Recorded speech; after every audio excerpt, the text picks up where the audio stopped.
is M. Rahman and I welcome you to RSC classes of English language. Today our topic is to synthesize into simple sentences. It means we are going to combine two or more sentences into simple sentences. Simple sentence means a sentence in which we have only one main verb. Means आपको दो या दो से ज़्यादा दिए गए sentence होते हैं, दोनों और तीनों चार जितने भी सेंटेंस हो उनको कंबाइन करके आपको एक सेंटेंस बनाना होता है। और शर्त ये होती है कि जितने भी दिए गए सेंटेंसेस थे उनमें से वर्ब केवल एक ही रह जानी चाहिए, और वह एक वर्ब रह जानी चाहिए आपको पर्टिकुलरली नॉमिनेटिव एब्सोल्यूट नाम के रूल का यूज करके।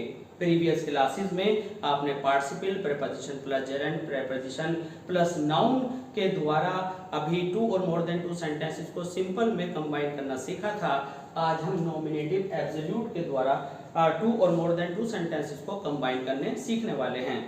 हमारे सामने यहाँ पर आप देखेंगे कि टू सेंटेंसेस हैं। इन टू सेंटेंसेस को हमने जो है पार्टिसिपल वाले स्टाइल के अंदर लिखा है। देखिए, जब हम प्रेजेंट पार्टिसिपल से किन्हीं टू सेंटेंसेस को जोड़ते हैं या परफेक्ट पार्टिसिपल से किन्हीं टू सेंटेंसेस को जोड़ते हैं तो पार्टिसिपल में एक खास बात होती है कि आपके जो दोनों सब्जेक्ट हैं, दोनों पार्ट के वे सब्जेक्ट जो है हमेशा एक जैसे होते हैं, तो पार्टिसिपल में कंबाइन करना आसान होता है, नहीं तो पैसिव वॉइस के थ्रू हमें जाना पड़ता है। तो नॉमिनेटिव एब्सोल्यूट के रूल को फॉलो करते हुए जब हम अभी इसको सिंथेसाइज करेंगे या टू अदर सेंटेंस को सिंथेसाइज करेंगे तो हमें इजी हो जाएगा कि अगर हम पहले एक बार पार्टिसिपल का रिवीजन कर लें। वैसे आपने हमारे प्रीवियस वीडियोस में पार्टिसिपल्स को अच्छे से समझ लिया होगा। अगर पार्टिसिपल को अच्छे से समझ लिया है तो ये बहुत आसान हो जाने वाला है, और अगर नहीं समझा है तो हम एक एक एग्जाम्पल पार्टिसिपल का अभी देते हुए चलेंगे। और अगर अभी तक आपने इस चैनल को सब्सक्राइब नहीं किया है तो सब्सक्राइब ज़रूर कर लें, ताकि आप फॉर फ्री अपनी इंग्लिश से रिलेटेड ग्रामर की इन क्लासेस को अच्छे से समझें और एकेडमिक से लेकर के कॉम्पिटिटिव लेवल तक अपनी ग्रामर को अच्छा कर लें। आइए समझते हैं। यहाँ पर he was an officer, he controlled everything. तो यहाँ पर क्या हुआ कि ही आया, ही के बाद आपका क्या यहाँ पर है, इसको हम लिंकिंग वर्ब कहते हैं। जब आपका इज, आर, एम बिना किसी मेन वर्ब के आए तो वह लिंकिंग वर्ब होता है। तो हमें क्या करना होता है कि हम एक सब्जेक्ट को जो बिगिनिंग में होता है उसको काट देते हैं और हम वॉज को किस में चेंज कर देते हैं, बीइंग में। और बीइंग एन ऑफिसर, और ये सारे का सारा सेंटेंस हम कॉपी कर देते हैं। यहाँ पर हमने कॉमा लगाया और ही के बाद हमने आगे पूरा सेंटेंस लिख देना है। तो कॉपी कर देने का मतलब आप समझ ही गए होंगे, ही कंट्रोल्ड एवरीथिंग। तो आपने देखा कि पार्टिसिपल में जब हम सिंथेसाइज करते हैं तो हम पहला सब्जेक्ट हटा देते हैं और जितनी लिंकिंग वर्ब्स हैं इज, आर, एम, वॉज, वर को बीइंग में चेंज कर देते हैं और rest part of the sentence copy कर देते हैं और इस फुल स्टॉप को कॉमा में हम यहाँ पर चेंज कर देते हैं। अब नॉमिनेटिव एब्सोल्यूट क्या होता है? देखिए, एब्सोल्यूट का मतलब होता है पूरी तरह से, और nominative is derived from nomination. Nomination कब होता है? जब कोई चीज़ किसी के नाम की जाती है। तो यहाँ पर चूंकि दोनों एक ही सब्जेक्ट हैं तो कोई नॉमिनेशन नहीं है। और अगर ये अलग अलग सब्जेक्ट्स होते तो आपने देखा होगा जब आप किसी चीज़ को या किसी फॉर्म को फिल करते हैं और वो मनी से रिलेटेड होता है तो पहले तो मालिक आप होते हैं, फिर आपके बाद कौन होता है, आप नॉमिनेट करते हैं दूसरा। तो दूसरा होना ज़रूरी है, यहाँ पर एक है इसलिए ये पार्टिसिपल में है। अब हम एक एग्जाम्पल देखने वाले हैं जो कि नॉमिनेटिव एब्सोल्यूट से रिलेटेड होगा। एब्सोल्यूट मीन्स पूरी तरह से, नॉमिनेट का मतलब है किसी के नाम के लिए। तो यहाँ पर समझते हैं हम अपने पहले एग्जाम्पल को। फॉर एग्जाम्पल हमने यहाँ पर एक सेंटेंस लिया, इट वॉज संडे। ये देखने में जो है पार्टिसिपल जैसा नजर आता है, लेकिन एक्चुअली पार्टिसिपल होता नहीं है। दूसरा आपका पार्ट है आई वॉज रिलैक्स्ड। अब आप यहाँ पर देख रहे हैं कि आपके पास इन दोनों सेंटेंसेस को कंबाइन करने के लिए टू डिफरेंट सब्जेक्ट्स हैं। यहाँ पर आई है, यहाँ पर इट है। तो अब सिंथेसिस करते में आपको ये करना होगा कि दोनों ही सब्जेक्ट अपनी अपनी जगह पर रहेंगे। वॉज को आप बीइंग करेंगे, इट अपनी जगह पर रहेगा, because both of the subjects are different. और फिर आप जो rest part of the sentence है, रिमेनिंग वर्ड्स हैं, उनको एज इट इज लिखेंगे। इट वॉज संडे, अब ये सेकंड पार्ट तो आना ही नहीं है, और आप कॉमा लेंगे, आई वॉज रिलैक्स्ड। तो ये हुआ हमारा पहला रूल कि दो डिफरेंट सब्जेक्ट्स आने पर अगर फर्स्ट पार्ट के साथ आपके लिंकिंग वर्ब आई है तो आप बीइंग टू प्रेजेंट पार्टिसिपल की तरह करते ही हैं। अब बजाय इस तरह सब्जेक्ट सेम होने पर काटने के आपको सेम सब्जेक्ट लिखना होता है, वो आप इस पार्ट के सिंथेसिस से अच्छी तरह समझ गए होंगे। आइए अब देखते हैं दूसरा एग्जाम्पल। अब हमारे पास नॉमिनेटिव एब्सोल्यूट को समझने के लिए दूसरा एग्जाम्पल है। इसको हम फिर पार्टिसिपल की हेल्प से पहले समझने की कोशिश करेंगे। तो हम क्या करने वाले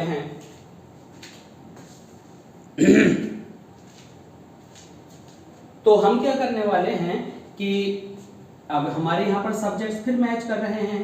जब एक वर्क के होने के बाद दूसरा वर्क होने में टाइम लगता है तो हम वहां पर पहला सब्जेक्ट सेम होने पर काट देते हैं और क्या करते हैं, हैविंग लगाते हैं और वर्ब की थर्ड फॉर्म करते हैं। हैविंग फिनिश्ड हिज एजुकेशन,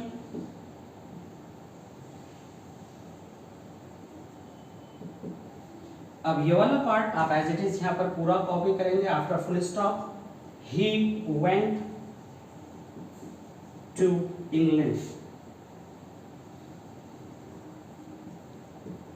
ये हो गया इसका सॉल्यूशन। अब नॉमिनेटिव एब्सोल्यूट के अंदर आपको क्या करना होगा, यहाँ पर फिर वही केस आएगा कि आपके जो सेंटेंस बोथ सेंटेंसेस हैं जिनको सिंथेसाइज करना है उनके सब्जेक्ट्स डिफर होंगे। जैसे कि हमने कहा फादर केम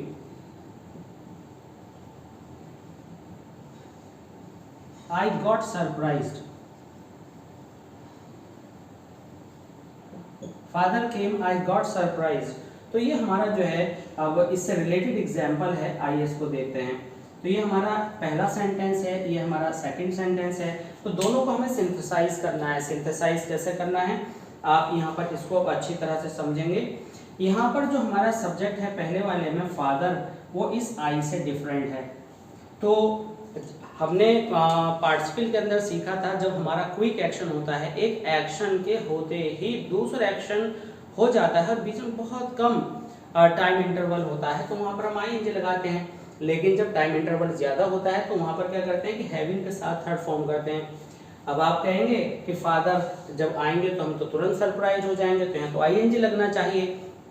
जब हमारे सब्जेक्ट्स डिफरेंट होते हैं तो वहाँ पर प्रेजेंट पार्टिसिपल जैसी चीज़ का कोई स्कोप नहीं होता, वह हमेशा हैविंग से ही बनेगा।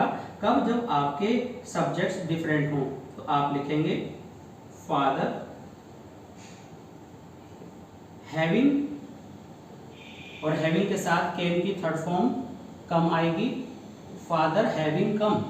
क्विक एक्शन हो या डिलेड एक्शन हो, दोनों में हैविंग भी यूज होगा और दोनों सब्जेक्ट्स अपनी अपनी जगह पर आएंगे।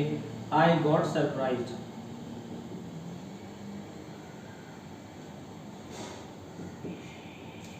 तो आपने देखा कि अगर कोई भी डिलेड एक्शन है या क्विक एक्शन है और सब्जेक्ट्स अलग अलग हैं तो हैविंग आएगा, बिल्कुल पार्टिसिपल जैसा rest part of the sentence रहेगा। लेकिन फादर या कोई भी वर्ड जो सब्जेक्ट की तरह से आया है वो आप लिखेंगे और सेंटेंस को पूरा बना देंगे। ये सेंटेंसेस 2, 3, 4 कई सारे और भी नंबर में हो सकते हैं, केवल 2 ही हों ये ज़रूरी नहीं है। आइए अब देखते हैं कुछ दूसरे और एग्जाम्पल्स। ये जो आपके सामने 2 सेंटेंसेस हैं ये अपने आप में बिल्कुल डिफरेंट सेंटेंसेस हैं। इनको सिंथेसाइज करने का मतलब है कि आप 3 रूल एक साथ यहाँ पर सीखने वाले हैं। द कैप्टन वॉज किल्ड, तो आप देख रहे हैं कि यहाँ पर जो सब्जेक्ट है वो इस द आर्मी सब्जेक्ट से बिल्कुल डिफरेंट है। तो अब आप देखेंगे कि ये सेंटेंस पैसिव वॉइस है और पैसिव वॉइस होने पर सीधी सी बात है कि वर्ब की थर्ड फॉर्म तो आ रही है। तो आप जानते हैं कि जब हमें मेन वर्ब दे रखी हो तो हम हैविंग वाला रास्ता अपनाते हैं, और जब हमें मेन वर्ब नहीं दे रखी तो हम वॉज वर्ब को बीइंग में बदल लेते हैं। तो चूंकि हमें यहाँ पर क्या दे रखा है, यहाँ पर हमें दी गई है मेन वर्ब और ये पास्ट मेथड का पैसिव वॉइस है। और आप जानते हैं कि जब मेन वर्ब दे रखी हो तो हैविंग लगाते हैं, और हैविंग का चूंकि ये पैसिव वॉइस है तो हैविंग का पैसिव वॉइस क्या होगा, हैविंग का पैसिव वॉइस होगा हैविंग बीन। तो आपका फाइनली आंसर क्या बनेगा, पैसिव वॉइस को हैविंग के पैसिव वॉइस में आप ट्रांसफॉर्म कर दीजिए। तो आप लिखेंगे द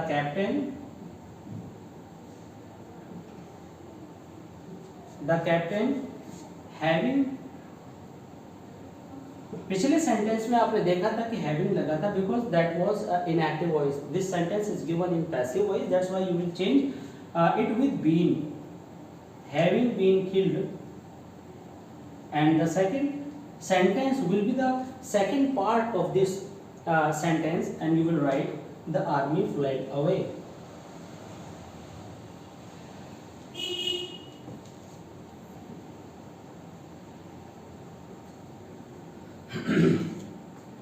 तो ये तो एक तरीका हुआ। अब इसका एक नया वे हम और लाते हैं, ठीक है। वो किस तरह से करेंगे, मान लीजिए कि हमने इसको क्वालिटी मान लिया कि भाई जैसे हम कहते हैं the captain was happy, the captain was sad, the captain was dejected.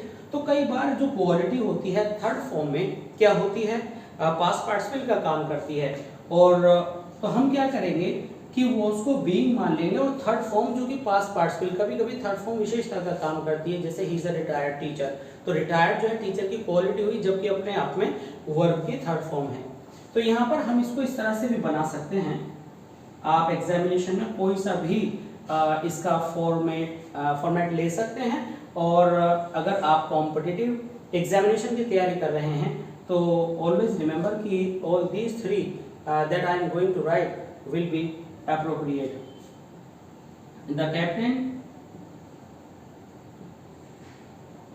Being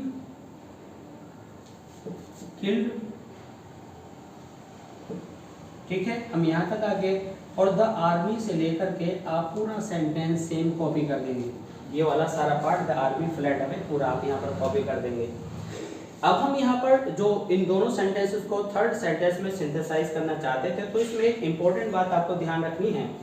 हम थर्ड पार्ट में इसको जब सिंथेसाइज करेंगे, जब हमें यहाँ पर किल्ड के बाद अगर बाई करके कुछ फ्रेज दे रखा हो तो ये ज़्यादा अच्छा एक्सप्रेशन देता है। अभी हमने ये परफेक्ट पार्टिसिपल वाले स्टाइल में, इसको प्रेजेंट पार्टिसिपल में। अब हमारे पास एक ऑप्शन बचा जो कि होता है पास्ट पार्टिसिपल। तो पास्ट पार्टिसिपल क्या होता है, किल्ड और बाय। जैसे कि मान लीजिए यहाँ पे लिखा the captain killed by somebody. तो अगर ये एक्सप्रेशन होता तो आप यहाँ पर इसको वापस रिपीट करते, द कैप्टन,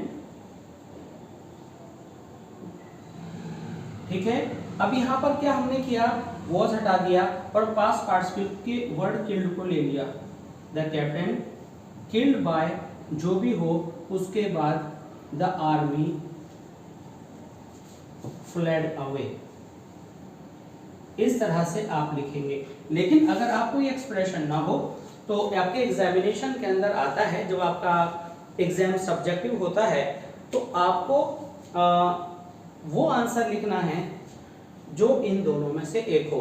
क्योंकि एग्जामिनेशन में आपको सब्जेक्टिव आंसर आएगा तो आपके पास चॉइस होगी कि आप कौन सा लिखें। लेकिन अगर ऑप्शन में आपको ये भी आंसर के रूप में दिया है और ये भी आंसर के रूप में दिया है तो आप इसको प्रेफर करेंगे। और अगर ऑप्शन आते हैं तो ऑफ कोर्स उसके अंदर एक ही आंसर सही होगा। तो आप देखेंगे कि अगर तीन आंसर्स बिल्कुल रॉन्ग हैं और चौथे में ये दिया है तो आप इसको चूज कर लेंगे।